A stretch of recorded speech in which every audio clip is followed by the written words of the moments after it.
포레카라는 회사의 지분은 컴투게더라는 광고 회사가 상당수 확보한 상태였습니다. 최순실과 차은택이 이 포레카를 뺏으려면 컴투게더의 지분이 필요했죠. 그런데 컴투게더 대표가 이 지분을 넘기질 않는 겁니다. 그러자 협박의 수위는 점점 높아갔고 결국은 묻어버리겠다는 협박까지 나옵니다. 그 음성, 녹취 직접 들어보시죠. 계단이라는 데서 탑에서 봤을 때는 형님이 양아치 짓을 했다고 보고 있어요. 그래서 막말로 얘기하면 묻어버려라 까지도 얘기가 나왔대요. 컴투게더를 세무조사를 다 들이보내서 컴투게더까지 없애라까지 얘기를 했대. 예, 한국콘텐츠진흥원장 송성각 전 원장이 이 컴투게더 대표에게 하는 그 실제 음성 여러분 잠깐 들으셨습니다. 막말로 얘기하면 묻어버려라는 얘기까지도 나왔대. 컴투게더 세무조사를 다 들여보내서 컴투게더까지 없애버려라 이런 얘기를 했대. 이런 음성이었죠. 여기까지는 우리가 언론을 통해 전해 들었습니다. 그런데 어제 검찰이 새로운 사실을 하나 밝혀냅니다. 박근혜 대통령이 중국 방문 중에도 안종범 수석에게 전화를 걸어서 이 포레카 매각을 직접 챙겼다는 겁니다. 예, 이 기막힌 뉴스를 듣고 우리도 이렇게 황망한데 피해 당사자는 어떤 느낌이었을까요? 묻어버리겠다는 협박까지 받았던 광고회사 컴투게더의 한상규 대표. 오늘 방송 최초 출연입니다. 예, 직접 만나보죠. 한 대표님, 안녕하세요. 네, 안녕하세요. 마음은 좀 안정이 되셨습니까? 예, 많이 안정은 됐습니다만은 요즘 저희도 뭐 새로운 소식에 또 깜짝깜짝 놀라고 있습니다. 자, 어제 새로운 사실이 하나 드러났습니다. 대통령이 중국 공식 방문 중에도 안종범 수석한테 전화를 걸어서 포레카 매각 잘 되게 해라. 최순실에게 잘 넘어가게끔 해라라는 취지의 지시를 했다는 겁니다. 이 소식 들으셨죠? 예, 들었습니다. 느낌이 어떠십니까? 이 얘기까지 들으시곤.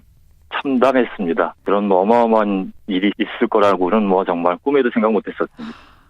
왜 최순실은 그 많은 광고 회사 중에 포레카에 눈독을 들인 겁니까? 최순실, 차은택이 2014년 말부터 몇 개의 광고 회사를 차리기 시작합니다. 예. 그거는 이제 한 1년 후에 미르재단과 K스포츠재단의 이제 설립을 앞두고 미리 준비를 했던 거죠. 기업으로부터 광고를 따서 그 수익조차도 본인들이 갖고 싶어서.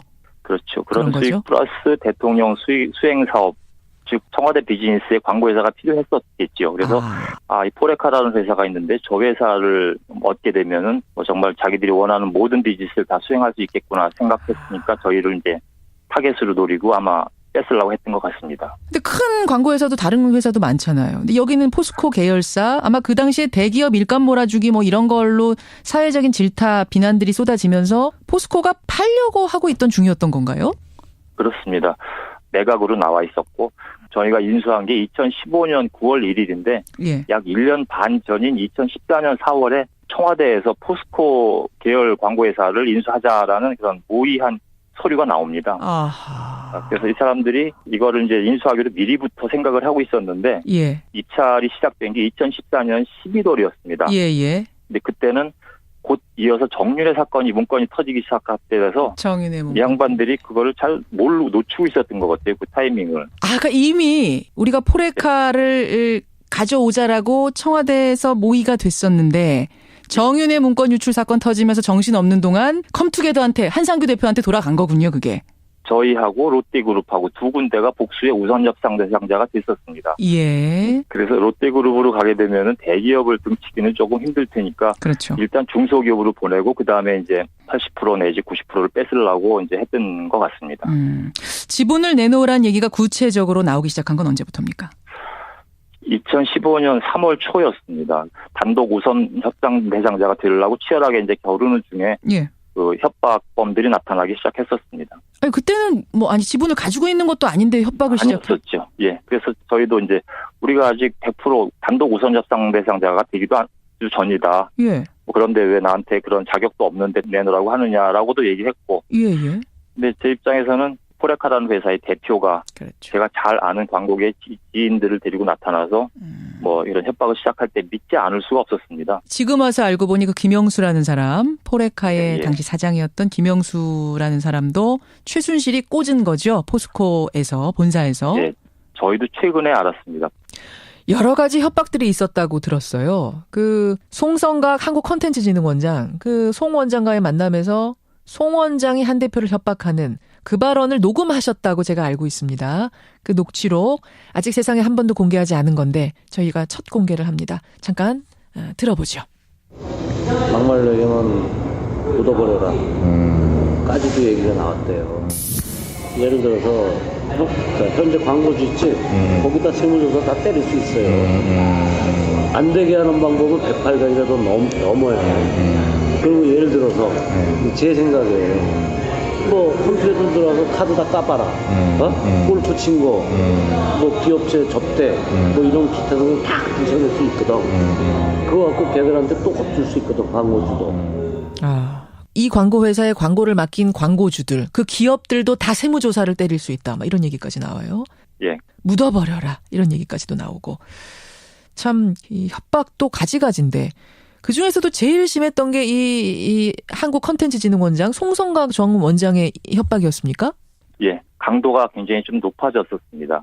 계약을 하자마자 그들은 80% 지분이 90%로 가고, 그다음에 뭐 여러 가지 나중에는 저는 지분이 없고 자기들이 100%를 다 가져가는 걸로 그렇게까지 뭐 협박의 강도가 높아졌었습니다. 예. 뭐 묻어버리겠다라든지 그런 아니 그 단어들이 나오기 시작했었습니다. 묻어버리겠다는 얘기는 도대체 어디서 어떻게 이런 단어가 지금 이게 영화가 아니라 현실에서 있을 수 있는 건지 저는 상상이 안 되는데 어디서 이런 협박을 했습니까?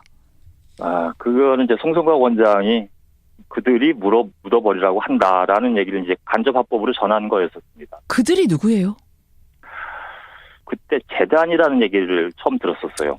이게 미르재단이나 K스포츠재단이 생기기에 훨씬 전이었었거든요. 전이죠.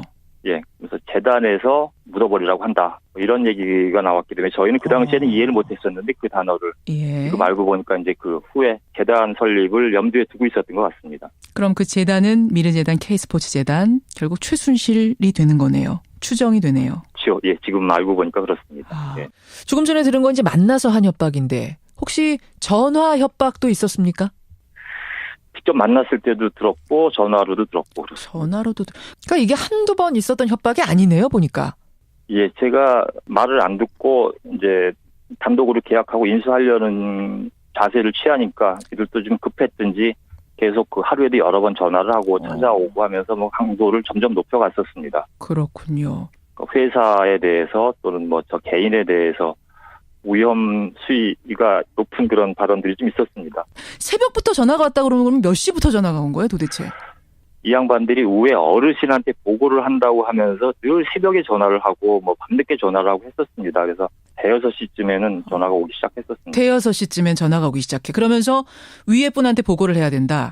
근데 위에 분이 오는 위에 분한테 보고를 했더니 이렇게 이제 말씀을 하셨다. 아하. 예를 들면 80%를 자기들이 가져간다고 했을 때 제가 말을 안 들으니까 당신은 배심죄로 우리가 90%를 가져가게 됐고 이제 10%를 줄었다. 그러다가 당신은 지분이 없는 걸로 됐다. 자기들이 100% 가져가고 저는 빵 프로다. 뭐 이런 이제 전화가 오기도 하고 그랬었습니다. 세상에. 조폭이 따로 없네요. 국가 권력을 손에 쥐고 하는 그런 조직폭력배라서 정말 이 국가조직폭력배가 아닌가 뭐 이런 생각도 들었습니다. 국가조직폭력배. 아니 그런 협박들을 들을 때 이 말도 안 되는 터무니없는 협박을 들을 때 뒤에 누가 있겠다라고 짐작하셨어요? 그 양반들은 회장님이라고도 얘기하고 어르신이라고 얘기도 하면서 아주 비밀은 보안을 철저히 지켰습니다. 나중에 김영수 대표가 어른이 도대체 누구냐 얘기 좀 해줘라 그랬더니 안종범 수석이다라고 얘기를 그때부터 시작을 했었습니다. 안종범 수석이라고 얘기 들었을 때 그럼 그 박근혜 대통령까지도 연결될 수 있겠구나라는 짐작은 하셨어요? 짐작도 못했습니다. 저는 대통령이 이런 뭐 일에 관여하리라고는 생각을 못했었습니다. 저희도 아주 작은 중소 광고 회사일 뿐이거든요. 뭐 이런데 큰 일을 하셔야 될 분들이 이 작은 이권에 전전긍긍하셨는지 참 안쓰러울 따름입니다. 안쓰러울 따름이지요. 저는 가족들이 그 당시에 느꼈을 두려움 같은 거, 또 우리 한 대표가 느꼈을 두려움, 인간적인 두려움이 어땠을까 싶어요. 뭐 집안도 한 1, 2년 동안은 정말 아주 그 아수라장이었고 뭐 정말 공포의 도가니였었죠. 공포의 도가니. 아니 이제 아이들은 모르지만 부모 입장에서는 아이들 내보내기도 겁나셨겠어요. 그런 상황이면. 예, 그랬었습니다. 그래서 하여튼 가장으로서 또 사장으로서 뭐 지난번에 청문회에서도 그런 얘기를 했었습니다만은 뭐 제가 정말 뭐 특별히 정의롭거나 용감하지 않은 사람인데 그냥 오직 제 가족, 우리 직원들 지키기 위해서 있는 상식적인 일을 했을 뿐인데 어찌 하다 보니까 최순실에 맞선 회사가 되어버렸어요. 그러네요. 최순실은 아직 인정하지 않고 있습니다. 아직 자신의 혐의 중에 하나도 인정한 거 없거든요. 글쎄 말입니다. 예. 앞으로 이 사건은 어떻게 해결되기를 바라십니까? 피해자로서.